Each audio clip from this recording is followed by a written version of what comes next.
Shalom and welcome everybody to another edition of the Daily Bread, where we discuss this week's Parashat. This week's Parashat is Parashat Bereshit, which means in the beginning. It's the first Parashat of the book of Bereshit and of the Torah. And it starts off, we'll start off right in the beginning. What is the first sentence in the Bible that the first revelation we have from God? It says, in the beginning Elohim created the heavens and the earth. Now why did he ask us, or tell us, I should say, that he created the heavens and the earth? I mean, how are they related?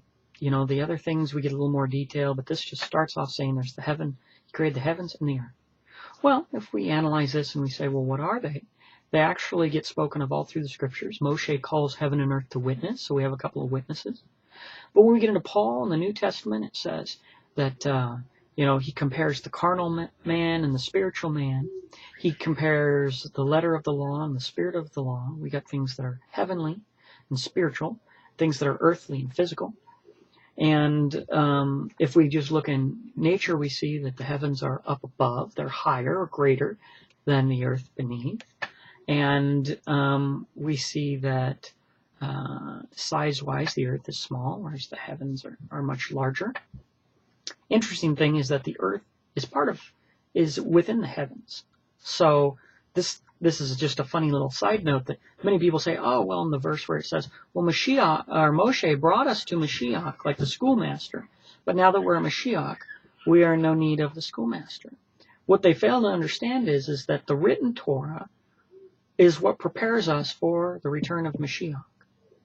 But when he returns, Mashiach said, if you believe Moshe, you would believe me because he wrote of me. Well, that makes sense because he said the written Torah was going to prepare us for Mashiach. So the fact that it's about Mashiach and what he represents, the living Torah, it makes sense. But when you have Mashiach, that doesn't mean that everything that he wrote that was about Mashiach, the word of Elohim as Mashiach is called, doesn't mean anything's done away with. Then you'd be doing away with something of Mashiach because he is the word of Elohim.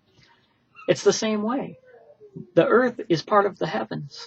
We're in this universe. Just because we come to recognize the heavens doesn't mean the earth is no longer part of it. It's still part of it. It's just a small part for the bigger part.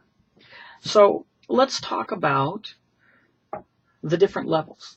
And we see things like he created a greater light and a lesser light. So we start getting into the level. He says, well, the greater one rules over some things, and the lesser one rules over other things. So we're seeing that he's creating things.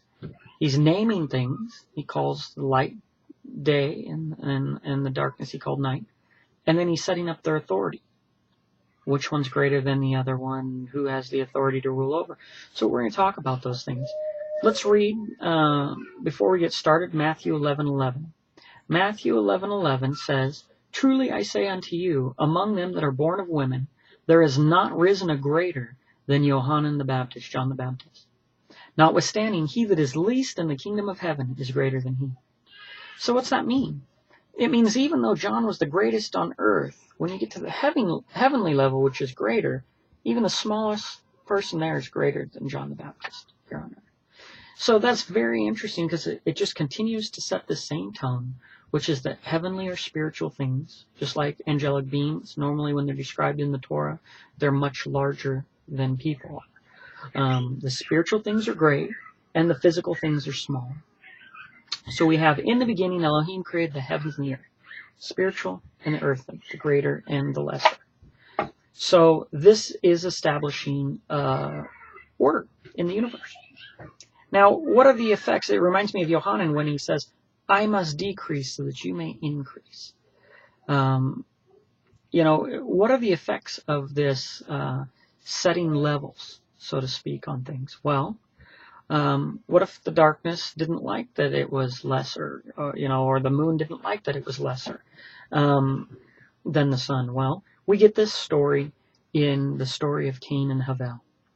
We have two offerings brought forth, and one of them was lifted up or elevated above the other one. And as a result, Cain hated his brother and slew him. He wanted to change things. He didn't like the order that God set up. Well, let's take that to the next story. How about Hava and Adam and the serpent? we have a similar thing. We have a commandment given by the greatest, Elohim, the highest, not to eat of the tree. And then you have man, and he's created a woman for him to be his helper. And at the very bottom of the scale there, you see the serpent goes around on his belly. Now what happened was, the serpent somehow convinced Hava. As a matter of fact, he said, well, Elohim knows that when you eat it, you will be like Elohim. So here we have a thing where you could be like Elohim. She could go above her husband and be like Elohim, equal with Elohim, if she eats of this fruit, if she disobeys. This is the sales pitch that the serpent gave her. The serpent tried to usurp the authority of Elohim in two ways. Number one, he tried to do it by getting the servant to rise up against essentially Elohim's will. And nothing has changed.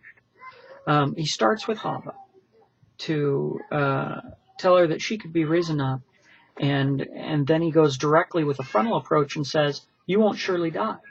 So we start off with lies. Elohim said, in the day you eat of it, you will surely die. And the serpent says, you will not surely die. So just blatantly conflicting with what Elohim said. And the question is will Hava believe the serpent? Because who you believe and who you act upon is who you put in authority over you. So by believing the serpent, she said, well, it looks good for food and good to eat. When she normally looked at that, she saw sin. And she wouldn't know if it was good for food because she'd never eaten it before. So the fact is that by his lie and her putting him in authority over her, who was beneath her, it ended up causing her death and cursings. Now the same thing happened with Adam, who it says, Elohim said, because you listened to your wife. Now the wife was a helper created for Adam. And because he listened to her instead of listening to who he was supposed to, which was Elohim, love him, he again took someone who was in a lower position and elevated him as his authority, just as she did with the serpent. And each time this brought death and cursing. And it actually brought, if you look at mankind, Adam and Hava, when they put the serpent, who was the lowest, on his belly, above them, where's that put them? In the ground. They become dead. That's the grave. That's how you get beneath the ground. And this is exactly what happened.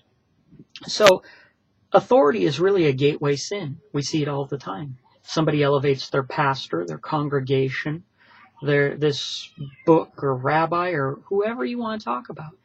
They elevate people who are either equal to them or not, higher than ones that are actually above. See, we're all supposed to be students here. And that's why he says, go out and create students, but don't be called teachers. So don't elevate yourself up, but go out and get people to study the word of Elohim. So who should be above us? The text, Mashiach, Elohim. These are things that are above us, and we shouldn't be fooled into things. By changing people's authority, it's a gateway to other sins. So most people try and, what happens when he says, who told you you're naked? He said, he blamed his wife. She blamed the serpent. Everybody wants to lie and hide. John 3:20 says, for everyone that does evil hates the light, neither comes to the light, lest his deeds should be reproved. They don't want to blame on themselves. They want to point it and move it on to something else.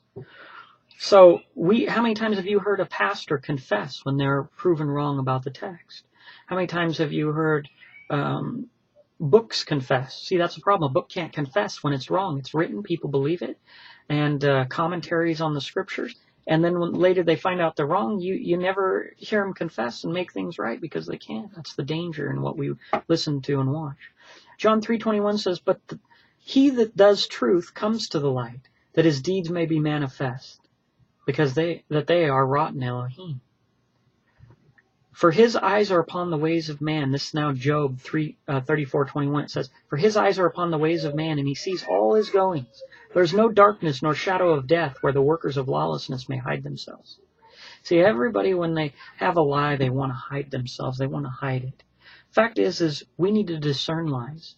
It's the bread curse. We had to, by the sweat of our brow, eat the bread.